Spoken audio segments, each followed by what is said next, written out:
Hello everyone, my name is Shruti और ये जो वीडियो है ये आप लोग का पार्ट 2 है of the industrial revolution class 11th history. Students, last video में हमने इस चैप्टर का इंट्रोडक्शन देखा था और इस वीडियो में हम लोग इस टॉपिक को कवर करने वाले हैं, वाई ब्रिटेन। तो सबसे पहले मैं आपसे पूछना चाहती हूँ कि आपको ब्रिटेन का मतलब पता है कि नहीं पता तो फटाक से देख लो। यहाँ पर बच्चों, ये जो ब्रिटेन है ना, ये यूरोप के साइड में ये एक आइलैंड है जिसमें आप लोगों का स्कॉटलैंड, इंग्लैंड और ये वेल्स, ये सारा का सारा साथ में मिलकर ये जो है ना, इनको हम ब्रिटेन कहते हैं और यूनाइटेड किंगडम्स भी कहते हैं। ठीक है, अब इसके बाद बच्चों, वाई ब्रिटेन मतलब कि आखिर ब्रिटेन में ही इंडस्ट्रियल रिवॉल्यूशन क्यों हुआ। तो ये तो जो आपकी बुक में दिया ये मैं बताऊंगी, साथ साथ में मैं आपको कुछ और भी फैक्टर्स बताऊंगी जो आप चैप्टर पढ़ते पढ़ते आपको खुद से समझना होगा, वो मैं आपको अभी पहले ही बता दूंगी। ठीक है, तो समझते बच्चों, बच्चों ये ब्रिटेन है ना, वो ऐसी पहली कंट्री है, ब्रिटेन जो थी वो पहली कंट्री थी जिसे मॉडर्न इंडस्ट्रियलाइजेशन को सबसे पहले एक्सपीरियंस किया।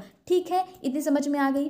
क्यों, इसके कारण क्या थे? तो ऐसा पहला बच्चों बताया गया है कि 17th सेंचुरी में जो ब्रिटेन थी ना, वो पॉलिटिकली स्टेबल थी। पॉलिटिकली स्टेबल का मतलब क्या है कि बहुत दंगे फसाद अंदर ही अंदर नहीं चल रहे थे। यहीं अगर आप चलोगे ना तो फ्रांस में चलोगे, बाकी यूरोपियन कंट्रीज़ में चलोगे तो वहाँ पर स्टेबल नहीं थे। आप खुद देखोगे कि 1789 में फ्रांस में रिवॉल्यूशन होता है। तो यहाँ पर ब्रिटेन जो था ना वो रिलेटिवली स्टेबल था। ठीक, और इसमें कौन कौन से थे? तो आप लोगों का इंग्लैंड थे, मैंने बता दिया, वेल्स था, स्कॉटलैंड था, ये सारे के सारे एक मोनार्की के अंडर यूनिफाइड थे, एक मोनार्की के अंडर यूनिफाइड थे। तो अब मोनार्की है तो एक ही मोनार्की, इसका मतलब समझ रहे हो क्या कि यहाँ पर जो मनी होगी ना, मनी, वो जो मनी का यूज़ होगा वो एक सिंगल फॉर्म ऑफ मनी। यहाँ पर जैसे सिंगल करेंसी जो होगी सिंगल करेंसी होगी। दूसरा क्या, मार्केट, दूसरा आप लोगों का मार्केट भी जो होगा वो फ्रेगमेंटेड नहीं होगा, ऐसा नहीं कि बटा हुआ कुछ भी, क्योंकि जब मोनार्की एक ही है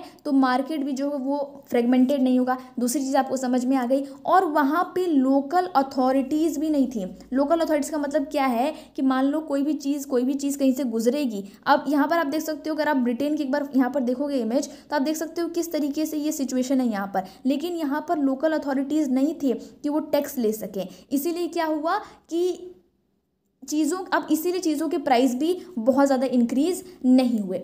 ठीक है, अब क्या हुआ बच्चों कि 17th सेंचुरी के अगर हम एकदम एंड में चले ना तो मनी का बहुत ही वाइडली यूज़ होने, मनी बहुत ज़्यादा यूज़ होने लगी। मनी का मतलब यहाँ पर क्या है कि जो पहले वस्तु विनिमय कहते हैं ना, जिसको बार्टर सिस्टम, कि तुम ये सामान है तुम ये ले लो और तुम ये ज़रूरत का मेरे सामान है तुम मुझे ये दे दो। तो यहाँ पर मनी का कहीं कोई रोल ही नहीं आया। लेकिन अब क्या हुआ ना कि ब्रिटेन में धीरे धीरे मनी का वाइडली यूज़ होने लगा और एक लार्ज सेक्शन ऑफ जो पॉपुलेशन थी वहाँ पे उन लोगों की जो उनकी इनकम मिलती थी, जो सैलरी मिलती थी, वो मनी, वो करेंसी में वहाँ पर उनकी मनी में मिलने लगी। तो अब यहाँ पर मनी से क्या हो जाता है, अब गुड्स में नहीं कि ये सामान है, नहीं, अब जब मनी मिल जाएगा ना तो लोगों के पास अब रास्ते खुल जाएंगे कि अरे इस मनी को हम कैसे कैसे स्पेंड कर सकते हैं। अब वो ऐसा तो है नहीं कि अरे मुझे ये गेहूँ है मेरे पास तो इसे कुछ बेचूंगे तभी मुझे कुछ मिलेगा, नहीं, अब तो मेरे पास मनी है, मेरे को जो मन में वो खरीदूंगी। ठीक है, एग्जाम्पल गेहूँ वाला आपने सुना होगा।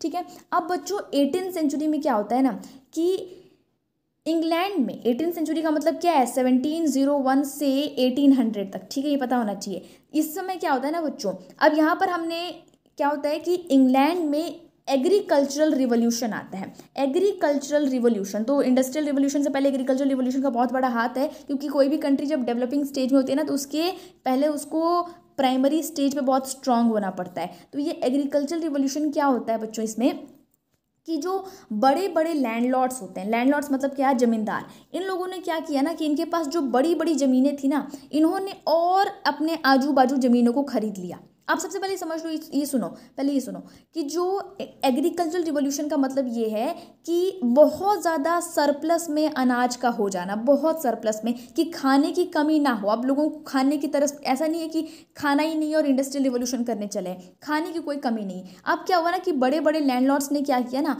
अपने आजू बाजू बहुत सारे इस तरीके से छोटे छोटे फार्म्स को खरीद लिया। ठीक है, अब इस वजह से क्या हुआ कि उनका जो लैंड है वो इंक्रीज हो गया। दूसरा उन्होंने क्या काम किया कि जो विलेज के कॉमन लैंड्स थे, कॉमन लैंड्स का मतलब क्या है, सार्वजनिक जो भूमि थी उसको भी उन्होंने बाउंड्री, उनको घेर दिया। ये बड़े बड़े लैंड लॉर्ड्स ये कर भी देते तो कौन इनको रोक लेगा, इन्होंने ये कर दिया। अब इस वजह से क्या हुआ, एग्रीकल्चर के लिए लैंड जो है ना वो बहुत ज़्यादा बढ़ गया। अब इस वजह से क्या हुआ कि प्रोडक्शन तो ज़्यादा होना ही था, तो ये चीज़ यहाँ पर हुई। अब दूसरा इस वजह से हुआ क्या कि जो बेचारे भूमिहीन लोग थे, लैंडलेस लोग थे, जिनके पास ज़मीन नहीं थी, उन लोगों को वो जगह छोड़ के जानी पड़ी। दूसरा क्या कि जो ऐसे सार्वजनिक जो जगह होते थे जहाँ पे लोग अपने गाय भैंसों को चराते थे, कटल को, वो भी अब बंद हो गया। अब उस वजह से क्या हुआ कि ये सारे के सारे लोगों को ये गांव छोड़कर उन लोगों को लेबर बन जाना पड़ा कि वो दूसरी जगह जाके काम कर सके। तो यहाँ पर लेबर कहीं ना कहीं लोगों को मिलने लगे, एग्रीकल्चर से सीधी चीज़ें जो है वो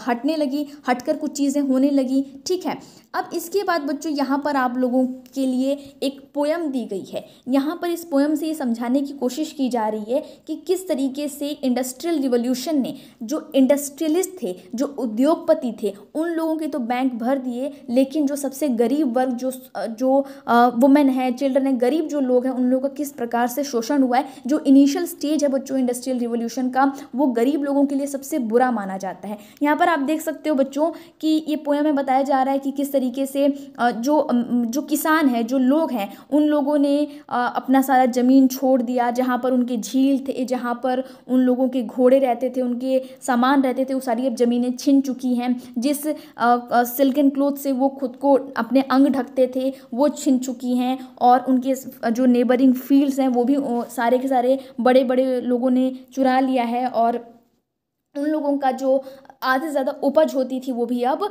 हाफ हो गई है। तो आप कैसे सोच सकते हो कि यहाँ पर जो गरीब लोग थे उन लोगों के साथ बहुत ही बुरा हुआ है। तो यहाँ पर हमारा ये टॉपिक भी कवर होता है। अब ये चीज़ अभी कवर नहीं हुआ। यहाँ पर देखो, यहाँ पर मैंने कुछ फैक्टर्स लिख कर रखे हैं। फैक्टर्स कैसे फैक्टर्स, जिसकी वजह से ब्रिटेन में इंडस्ट्रियल रिवॉल्यूशन हुआ है। जब आप चैप्टर आगे पढ़ोगे ना तो आपको ये सारे के सारे आपको ये फैक्टर्स दिखेंगे। पहला क्या, ज्योग्राफिकल कंडीशन ऑफ ब्रिटेन। यहाँ पर देखो इस इमेज में, यहाँ पर आप ध्यान से देखोगे ना तो यहाँ पर आप देख सकते हो ये पूरा का पूरा किससे घिरा हुआ है, वाटर से घिरा हुआ है। तो आप देख सकते हो कि उस समय पर सबसे चीप ट्रांसपोर्टेशन का तरीका क्या था, वाटर था। तो इसके ज्योग्राफिकल कंडीशन ऑफ ब्रिटेन बहुत अच्छा है, जैसे हमारे इंडिया का है। एग्रीकल्चरल रिवॉल्यूशन जो मैंने आपको भी बता दिया, क्योंकि जब खाने की अब कोई कमी नहीं है लोगों के पास, लेबर उनको मिल ही गया, तो अब इस वजह से क्या हुआ कि अब चलो भाई दूसरे अब सिलाई बुनाई मैन्युफैक्चरिंग का काम थोड़ा सा ज़्यादा बढ़ाते हैं। तीसरी चीज़ क्या हुई, कॉलोनियल पोजेशन। कॉलोनियल पोजेशन का मतलब क्या है कि ब्रिटेन है ना, ब्रिटेन के पास बहुत सारी कॉलोनीज थी। अब इन कॉलोनीज से उसने रॉ मटेरियल मंगाना शुरू कर दिया कि लाओ भाई रॉ मटेरियल्स लाओ यहाँ पर, है ना। और फिर उन्होंने क्या किया, अब इन्हीं यहाँ से रॉ मटेरियल मंगाए और इन्हीं कॉलोनीज को अपना मार्केट भी बना लिया, यहाँ पर बेचना शुरू कर दिया। आपने चीज़ें पढ़ी होगी। दूसरा, enterprising spirit of British entrepreneurs. बच्चों ये आप लोग का सेकंड कारण है कि यहाँ पर जो ब्रिटेन के जो लोग थे ना वो कहीं ना कहीं बहुत मनी बनाने के चक्कर में, बहुत ज़्यादा मतलब खुद को अमीर करने के लिए यहाँ पर एक स्पिरिट थी कि हमें कैसे भी अमीर होना है, अपना प्रॉफिट लेना है। और ब्रिटेन में आप ये भी देखोगे ना कि ये जो बड़े बड़े मैन्युफैक्चरर्स थे, यहाँ पर धीरे धीरे क्या होगा ना, कैपिटलिस्ट आ गया। कैपिटलिस्ट का मतलब क्या होता है कि अब गवर्नमेंट का कोई कंट्रोल नहीं रहा, अब मार्केट फ्री मार्केट हो गया, अब लोग अपना पैसा बनाए जा रहे हैं, गरीब लोग का शोषण होते जा रहा है। पांचवा क्या है, ग्रेट इन्वेंशंस। यहाँ पर आप आगे चल के देखोगे कितने बड़े बड़े, इतने भयानक अच्छे इन्वेंशंस हुए हैं ना। स्टीम इंजन देखोगे, फिर आप लोग मतलब बहुत सारे इन्वेंशन है जो हम आगे इन सभी को डिस्कस करेंगे। तो ये कुछ फैक्टर्स हैं जो याद रखना, अगर क्वेश्चन आते हैं तो आप इस तरीके से मर्ज करके बहुत अच्छा आंसर रिप्रेजेंट कर सकते हो। आई होप आपको ये टॉपिक समझ में आया होगा। Thank you for watching.